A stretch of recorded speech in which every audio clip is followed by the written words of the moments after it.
이번에는 국민의힘 전당대회로 시선 좀 옮겨보도록 하겠습니다. 공방의 번지수가 조금씩 달라지고 있습니다. 여사에 대한 문자 무시 논란에서 사천 논란으로 지난 총선 얘기인 거죠. 원희룡 국민의힘 당대표 후보. 이 질문은 김철웅 교수님께 먼저 드리도록 하겠습니다. 이렇게 얘기하고 있습니다. 지난 7일에 한동훈 총선 당시에 가족과 공천 논의를 했다. 또 어제는요, 당시 비례대표에 대해 대통령실 아예 배제된 상태에서 폐쇄 예정 논의했다. 이번엔 검찰 출신 측근, 주변 인물 이렇게 얘기를 좀 하더라고요.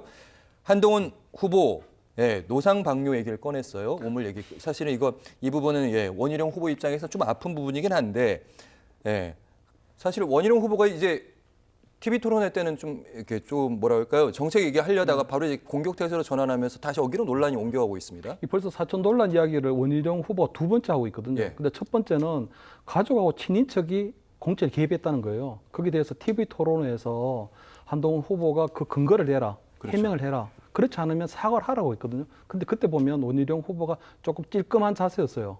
결국 네거티브 안 하겠다고 하는 이 정도에서 하자는 식으로 거쳤는데 그 다음 날 그다음 또 한 언론에 나가서 이번에는 측근이 공천에 개입했다. 이렇게 얘기했거든요.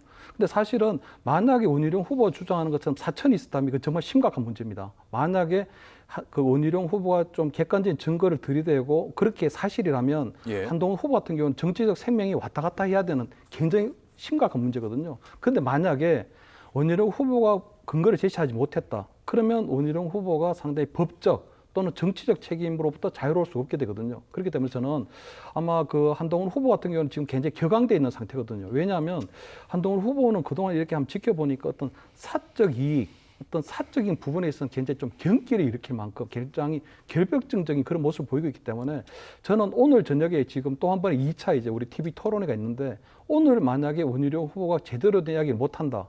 해명할 그걸 못 낸다. 그렇게 되면 저는 아마 굉장히 한동훈 후보 쪽에서 볼 때는 법적 공방도 무시할 수 없을 거다. 그래서 오늘 그 토론에서 굉장히 조금 정면으로 아마 이 부분에 대해서 다루지 않을까 이렇게 보입니다. 네, 근거 계속 원희룡 후보가 되겠다, 있으니까 되겠다 느낌이 2차 토론회 때 있을 것 같은데요.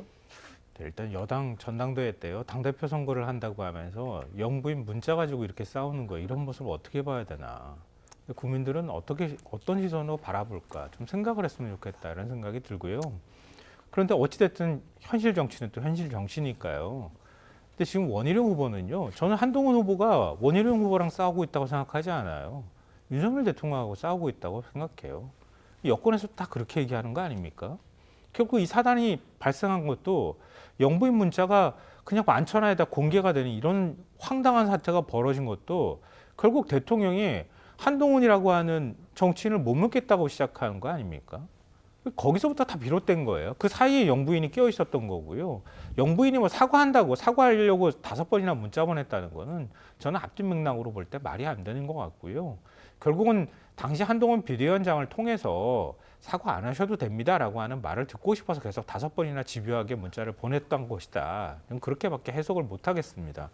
하여튼 이거는요. 이렇게 가버리면 죽기 아니면 살기 게임이 되는 거거든요. 그러니까 지금 친윤 쪽에서 바라볼 때 대통령실에서는 의심할 때 한동훈 위원장을 그냥 한동훈 위원장으로 당대표로만 보는 게 아니고요.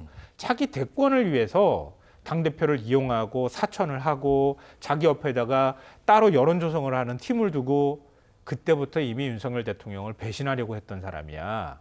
그러니까 당대표 되면 바로 대권을 위해서 대통령 그냥 끌어내려도 될 정도의 사람일 거야. 라고 하는 메시지를 지금 계속 던지고 있는 겁니다. 한동훈 위원장 입장에서 여기서 만약에 당대표가 안 되잖아요. 그러면은 그 어떤 정치적 꿈도 꿀 수 없는 상황이니까 죽기 살기로 당대표가 돼야 되는 상황으로 가는 거예요. 근데 문제는 뭐냐면 이번 전당대회 끝나잖아요. 저는 이번 전당대회가 그냥 1차전일 뿐이라고 봐요. 2차전은 또 있다고 봐요. 이번 전당대회 때 이렇게 많은 흠집을 내고 상처를 내버리면 당대표의 권위나 리더십이 안 세워질 거예요. 그러면 당대표가 못 되도록 막기는 어렵다 하더라도 당대표가 되고 난 다음에 끌어내릴 수는 있다고 생각해요. 저는 그것까지 생각하고 지금 친윤계에서 이렇게 무자비하게 공격하고 있는 것이다. 이게 과연 국민들한테 무슨 도움이 될 것인지 한편으로 답답하기도 하고 황당하기도 하고 그렇습니다. 네.